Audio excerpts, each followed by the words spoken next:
সময় মনের কথা বলে, এই সময় সময়ের পথে চলে, এই সময় সমাজের কথা বলে, এই সময় সময়ের পথে চলে, সবার কথা বলে, এই সময়, এই সময়। রফিকুল ইসলাম রাসেল ভাই তো আপনি একসময় ক্লোজ ছিলেন, এখনও আছেন ক্লোজ।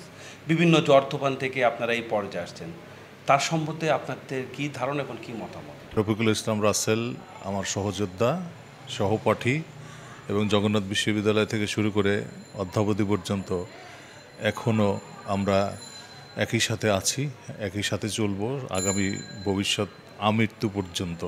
একসাথে ছাত্রদল করেছি, আমি এখন যুবদল করছি, সেন্ট্রাল কমিটির সদস্য হিসাবে আছি। রফিকুল ইসলাম রাসেল লালবাগের কৃতি সন্তান, সে অত্যন্ত মেধাবী এবং অনেক কাছ থেকে আমি দেখেছি এবং পরিশ্রমী ছাত্রনেতা, সাবেক ওয়ার্ড কাউন্সিলর, সে অনেক মেধার স্বাক্ষর রেখেছে এবং রেখে চলেছে এবং সবসময় জনগণের সাথে ছিল, অতীতেও ছিল, ভবিষ্যতেও থাকবে সবসময়। এবং এদের মতো নেতৃত্ব আগামীতে জাতীয়তাবাদের আদর্শ নিয়ে বুকে ধারণ করে তারেক রহমানের নেতৃত্বে যেন আগায় যায়, সেই দোয়া আমরা সবসময় করি। রাসেল ভাই আপনার কাছে কেমন মনে হয়? অনেক ভালো, এমপি হিসাবে দেখতে চাই। কথা বললে কেমন মনে হয়? অনেক ভালো। ভালো। হ্যাঁ, আপনার সাথে কি কথা হয়? মাঝে মাঝে দেখা সাক্ষাৎ হয়? হ্যাঁ। সালাম দিলে উত্তর নেয়? হ্যাঁ। তাই? এই জন্য কি ভালো লাগে? হ্যাঁ। রাসেল ভাই আপনার কাছে কেমন মনে হয় লোক হিসেবে? ভালো মনের মানুষ, ওনাকে এমপি হিসেবে দেখতে চাই। আল্লাহর রহমতে উনি যদি এমপি হয় তাহলে সুখে দুঃখে উনি সবার পাশে থাকবে।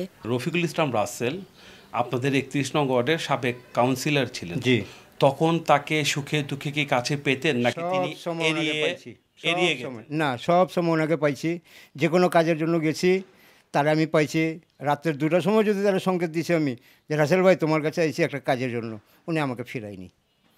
এমন একটা কাজ করে দিয়েছে কিছুদিন আগে আমার ওই ইয়ের সময়, যে রাসেল তুমি একটু আসো, আমার এই কাজটা একটু করে দাও, না করেনি।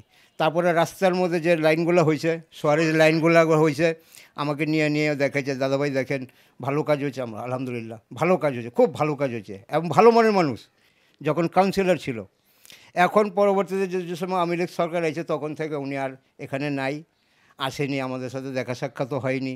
এখন আলহামদুলিল্লাহ কাছে পাইছি, যে কোনো কাজে যাবো ইনশাল্লাহ করে দিব। আমরা সামনে তারা দেখতে চাই এবং তার জনপ্রিয়তা আছে, আমরাও চাই এটা যে সে আমাদের কাজ করতে পারবে। 31 নং ওয়ার্ডের সাবেক কাউন্সিলর ছিলেন, তার কাজে কি আপনারা সন্তুষ্ট ছিলেন? ইনশাল্লাহ ভালো লোক ছিল তিনি, সবসময় ভালো, আমাদের সাথে চলাফেরা ভালো। তা তো উনি তো এখন এমপির জন্যই চেষ্টা করতেছে, যদি এমপি পায় ইনশাল্লাহ কাজ করবে, মানুষের কাজে সেবা করবে। তার বোন জামাই ছিল, আজিজ ভাই ছিল, আজিজ ভাই ভালো কাজ করছে, উনিও ভালো কাজ করবে ইনশাল্লাহ, আশা করা যায়। আমাদের এই আশায় আমাদের, সে ভালো কাজ করবে। সুখে দুঃখে কি তাকে কাছে পেতেন নাকি তিনি এড়িয়ে যাচ্ছেন বা অ্যাভয়েড করতেন? পেতাম সবসময় পেতাম। ছোটো ভাই আমাদের ছোটো ভাই, সে আমাদের বড় ভাই হিসেবে সম্মান করে সে, তাদের ভালো লাগে, আমার ভালো লাগে, আমার খুবই ভালো লাগে। আপনাদের এইখানে যে ব্যবসা করছেন কোনো প্রভাব পড়েছে? কখনো না, কখনো 10 টাকা যেন আসেনি সে, কখনো বলেনি 10 টাকা চাঁদা দিতে হবে আমিন ভাই, এই কথা বলেনি। তার বোনজামাই ছিল আজিজ ভাই, সেও কখনো বলেনি, সে ভালো লোক ছিল। আল্লাহ যদি চায় সে এমপি হলে আল্লাহ ভালো কাজ করবে, আমার এই আশা। তার সাথে কথা বলার পর কেমন মনে হয় লোক হিসাবে উনি? না, ভালো ভাইয়া, ভালো, দেখা সাক্ষাৎ হলে ভালোভাবে আমাদের সাথে কথাবার্তা বলে, মনে করেন ব্যবহার ওনার অনেক ভালো।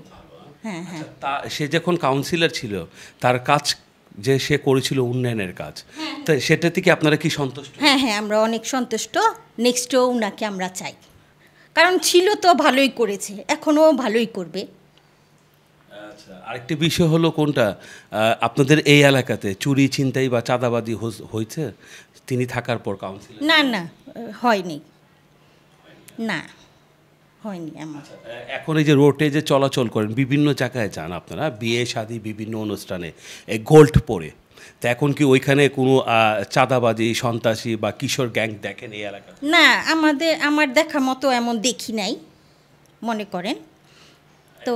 স্বাধীনভাবে কি চলতে পারে? হ্যাঁ, চলতে পারি। রফিকুল ইসলাম রাসেল ভাই, তিনি আমার রাজনৈতিক অনুপ্রেরণা। তার থেকেই শিখেছি দীর্ঘদিনের আমার পথ চলা। তো উনি যখন কাউন্সিলর ছিলেন, এত জেল জুলুম হামলা মামলার পরেও উনি সর্বদা 31 নং ওয়ার্ডবাসীর পাশে ছিলেন, এলাকাবাসীর পাশে ছিলেন। ওনার দ্বারা যতটুকু সম্ভব হয়েছে উনি সবার পাশে দাঁড়িয়েছেন। দীর্ঘদিনের আন্দোলন সংগ্রামে উনি এলাকায় থাকতে পারেন নাই, উনি বাসায় থাকতে পারেননি, তবুও উনি মোটামুটি সবার খোঁজ রেখেছে এবং আমাদের সবার আশা একটা, আগামীতে ওনাকে ঢাকা 7 আসনে ধানের শীষের প্রতীকে আমরা সবাই দেখতে চাচ্ছি।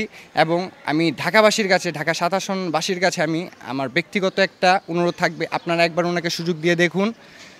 যোগ্য প্রার্থী হিসাবে উনি ইনশাল্লাহ আপনাদের সবাইকে নিরাশ করবে না কখনো। আমার কাছে মনে হয় অনেক ভালো লোক। উনি কোনো সময় মনে করেন যে মানুষের ক্ষতি চায়নি, মানুষের উপকার করতে চাইছে, মানুষের কিভাবে সুখ শান্তিতে থাকবে সেই চেষ্টা করছে। আমরা চাই রফিকুল ইসলাম রাসেল ভাই ঢাকা 7 আসনের এমপি হোক।